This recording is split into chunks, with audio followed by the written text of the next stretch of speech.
নমস্কার বন্ধুরা, কেমন আছেন? আশা করি ভালো আছেন। আজ আমি করে দেখাবো মোরলা মাছের বাটি চচ্চড়ি। মোরলা মাছের বাটি চচ্চড়ি করতে লাগছে মোরলা মাছ।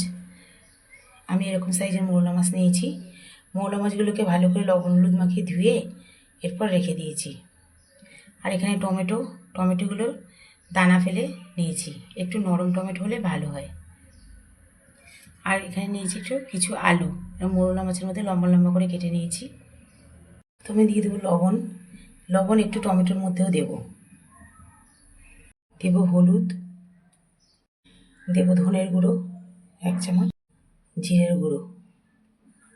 এবার টমেটোগুলোকে আমি একটু হাত দিয়ে এরকমভাবে ডলে নেব। এই যে টমেটোগুলোকে আমি এরকমভাবে ডলে নিয়েছি।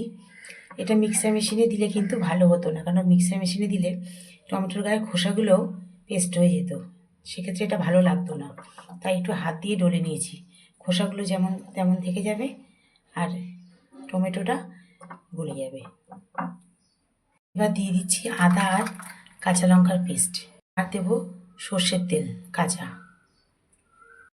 এবার এই সব কিছুকে একসঙ্গে ম্যারিনেট করে রেখে দেবো। মাছগুলোকে ম্যারিনেট করা হয়ে গেছে। এবার মাছগুলো এরকম থাকবে, ততক্ষণে আমি আলুগুলো একটু ভেজে নেব।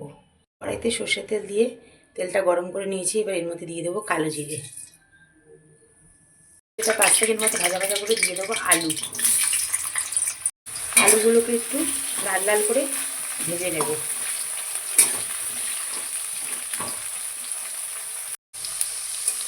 আলুগুলো লাল লাল করে ভাজা হয়ে গেছে। বেশ এমনভাবে ভাজতে হবে যেন আলুগুলো একদম পুরো নরম হয়ে যায়।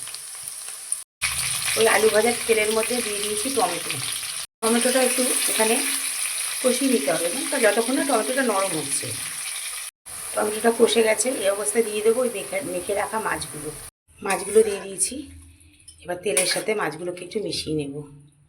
এটা বাটি চচ্চড়ি, কিন্তু বাটিতে করব না, করব কড়াইতে। কারণ বাটিতে করলে এই মোরলা মাছগুলো খুব নরম মাছ তো ভেঙে যায় আর কি, ওই জন্য কড়াইতেই করছি।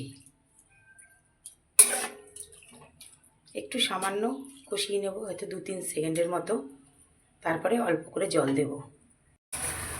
একটু ফুটতে শুরু করেছে, এবার আমি অল্প করে জল দিয়ে দেবো। এই যে অল্প করে জল দিয়েছি, এবার একটু ফুটতে দেব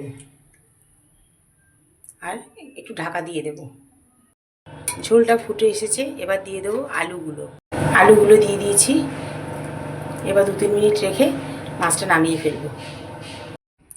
হয়ে গেছে মাছ, এবার নামিয়ে নেব। মোরলা মাছের বাটি চচ্চড়ি আমার রেডি। আমার এই রেসিপি যদি আপনাদের ভালো লেগে থাকে তাহলে একটি লাইক, কমেন্ট, শেয়ার এবং আমার চ্যানেল মনের ইচ্ছেকে সাবস্ক্রাইব করার অনুরোধ রইল। আজকের মতো এই পর্যন্ত।